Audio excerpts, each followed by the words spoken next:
What's up, guys? Twice here. We got our new deck for the new Novas. V-Series is pretty cool. I like a lot of the things that they did. The whole thing has been revamped, but it feels fresh, and it's cool to see a lot of the old cards come back. So I'm going to jump right into it. We got our boy Battleraizer for the starter. He's good. When you ride on him, you draw. That's like super nice, especially for Novas, to just get another card in the beginning, so you can like put out a decent field early game. And then we've got, of course, our Kamui Excel Space here. I really like these cards. I kind of like how they did the whole signature thing. That was really an interesting idea. So moving on to to the triggers rather. So they got rid of stand triggers, which I felt like was going to happen eventually. Nobody ran stands. I mean, some people did, but like even Novas didn't run stands anymore. So now we got front triggers, which we got our boy Cannonball here. And he's pretty cool. So basically a front trigger is everything in the front row gets plus 10,000. Of course, with the new triggers, it's plus 10,000, not 5,000. It's really awkward to learn that at first, but front triggers are awesome. And because they're so awesome, I run 6. So I run 4 Cannonball, 2 Turbo-Raizer. I really like that they kept Turbo-Raizer, and the new artwork on them, in my opinion, looks a lot better than the old one. Then we got 2 of your boy Red Lightning. I like to run crits because it makes people guess. You know, like, I like fronts personally for this deck because you're constantly getting multiple attacks. But every now and then it's nice to surprise people with a critical trigger. It makes them guard more often than they otherwise would. I like what they did here with the draws, where the draws are now the perfect guards. It's kind of weird because now draws are like essential in a deck, but it's nice because it saves space on your grade 1s. And yeah, it kind of, to me, draw triggers were kind of stupid other than like the trigger effect, and now they're actually like an integral part of the game. And then of course they brought back your boy Wallboy.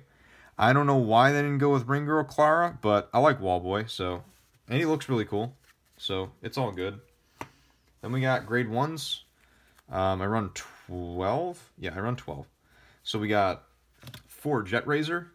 Again, really like the new artwork. So his skill is really cool. Vanguard or Rearguard. When Rearguard is placed, he gets +3, and that stacks. You can make some really great plays with the man, and honestly, he by himself can be like pretty threatening because all you need to do is call 2 units, and he's 13. So he can hit, even Royal Paladin and Kagero Vanguards, which is super nice for this deck. We got Transraizer. Again, I like the new artwork. I also like how this one's useful. So it says, when it boosts, Soul Blast 2, Countercharge 1, and if that attack targets a Vanguard, the unit gets +3 until the end of that battle. So it becomes an 11k booster. This one you kind of have to be careful with because you don't want to eliminate all of your soul with one skill usage, but if you really need to unflip something because you want to get a bigger skill off, Transraizer is a really good booster. And again, if that extra 3,000 can help overcome another guard barrier. So I really like him. And then we got Raizer Custom. Raizer Custom is pretty sick. I actually think Nova Grappler needed a card like this for a long time. On the Vanguard, once per turn, you can put a card from your hand into the soul, and he can attack even if it's your first turn. So if you're the first person to go, if you're riding grade 1 first, you can hit your opponent's starting Vanguard. And of course, you don't get a drive check, and you have to put a card in from your hand, but that can actually be helpful because building up the soul is nice, and getting that first damage can be pretty cool too. Then his other skill on the rear guard, when the other rear guard in the same column as him stands, you can stand him as well. That's nice because, like, obviously it works in the front or the back. He's like, honestly, this is a super useful card. I find myself not having to not standing him that much on the rear guard, but I do like riding him first. Alright, moving on to the grade 2s. Again, I run 12. We got Boomerang Thrower. Boomerang Thrower is a great cost mitigator. When he's placed, if you have 1 or less face-up cards in the damage zone, you can countercharge 1. And if you have 1 or less cards in your soul, you soul charge 1. So, like I said, he's just for mitigating cost. He's a solid 9k. Yeah, I don't think I use him as much, but like even just 1 more open counterblast is super helpful. Then we got 4 Burstraizer.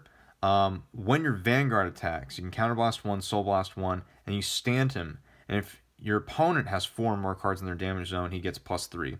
So he becomes a 12k attacker. So this is a great late game card, of course, because it's extra pressure. But it's nice because it's when the Vanguard attacks, so it doesn't have to hit. So this card can be like kind of a nuisance for people because they know it's going to restand again.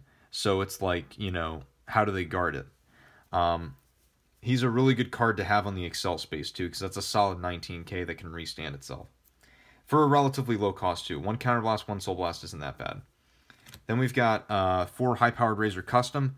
This card, for me, is one of the MVPs. I love this card. When he's placed on the Vanguard or the Rearguard, you can call Battleraizer from your soul to the Rearguard space. That's the other reason I like this, because they're using Battleraizer for more than just a starting Vanguard. He's like you know, he's useful in the late game as well. And on Vanguard and Rearguard, when his attack hits, Counterblast 1 and put him back into your soul, and you can stand a unit. So he's good pressure. He's your ideal grade 2 ride, in my opinion. And he's just an overall great card. Also, he looks amazing. And they did a really good job bringing the Raizers back. I really appreciate what Bushiroad did with this reboot. Then we've got 2 Battledore Fighter for the grade 3s. This card is surprisingly useful. On the Vanguard, once per turn, Counterblast 1, Soul Blast 1. Choose one of your units, and for the battle that unit attacked during this turn. While your opponent calls a Guardian from his or her hand, he or she must call 2 or more at the same time. What that basically means is if your opponent is going to guard, they have to drop at least 2 cards when they do that. I have to look up the ruling again. I don't know if that means like every time they want to put down 1 guard, they have to put down 2 instead. I don't think it means that, but either way, it's a good way to force 1 more card out of your opponent's hand. He's an interesting grade 3 ride. And when it attacks a Vanguard, if you have 3 or more rear guards, oh, this is on the Vanguard and the rear guard circle, so he's like great support too. He gets +5, so he goes up another whole guard barrier. And like honestly, this is a very useful card. Running 2 of him is pretty ideal. For Excel, basically, for those of you who don't know, when you ride a grade 3, anytime you ride a grade 3, at least for, you know, Nova Grapplers right now, because we're the only ones with Excel, you take this card, and then you place it probably on like the upper, you place it on the upper left or the upper right, but you have to alternate when you do it, and it acts as another rearguard circle, and the unit on it gets plus 10,000 power during your turn.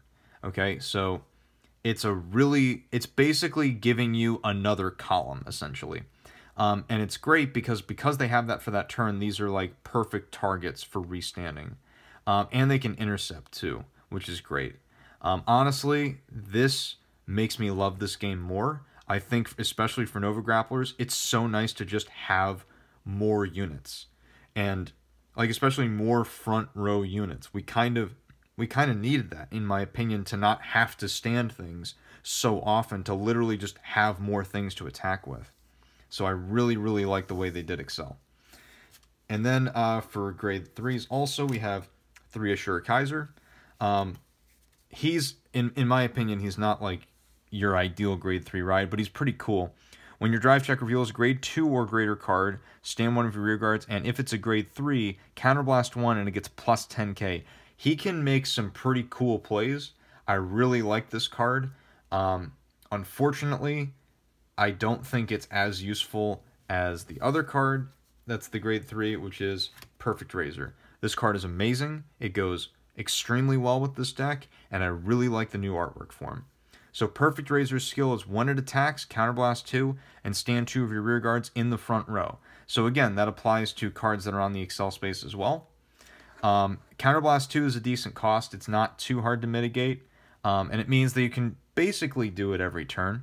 And when its attack hits, whatever it hits, if you have a card with Raizer and its card name in your soul, that's kind of important, because, you know, if you pull out Battleraizer and you don't have another, like, your grade 1 and your grade 2, like, you know, you don't have, like, another Raizer in there, you can't get off the skill, but still, you countercharge 1, and then you stand a unit and give it plus 5. Or it says in one of your units gets plus 5 to the answer. So you don't stand it, but you still countercharge and you still give something plus 5. He's really good. He's just a good boss card. You don't really make powerful columns with him. I mean, you can if, for instance, you have a Jetraizer behind you. What, like, him and Asura Kaiser do is they just enable the play.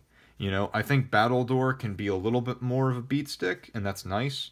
But the good thing they did with the Vanguards is these are, as Vanguards and Nova Grappler always have been and always should be, the engine of the strategy, the thing that stands other things. And this deck does that really well. I'm interested to see how you could pair this with the older cards because they have the Premier format. And I'm thinking about making a Premier format deck. It's just a matter, I kind of want to wait and see what comes out and get some more ideas. But if I ever do make one, then I will show you guys that as well. I'm probably going to make the Hero Nova deck because it's so inexpensive. But I definitely prioritize this one because I love the way it plays. Anyway, thank you guys for watching. Have a good day, and we'll see you next time.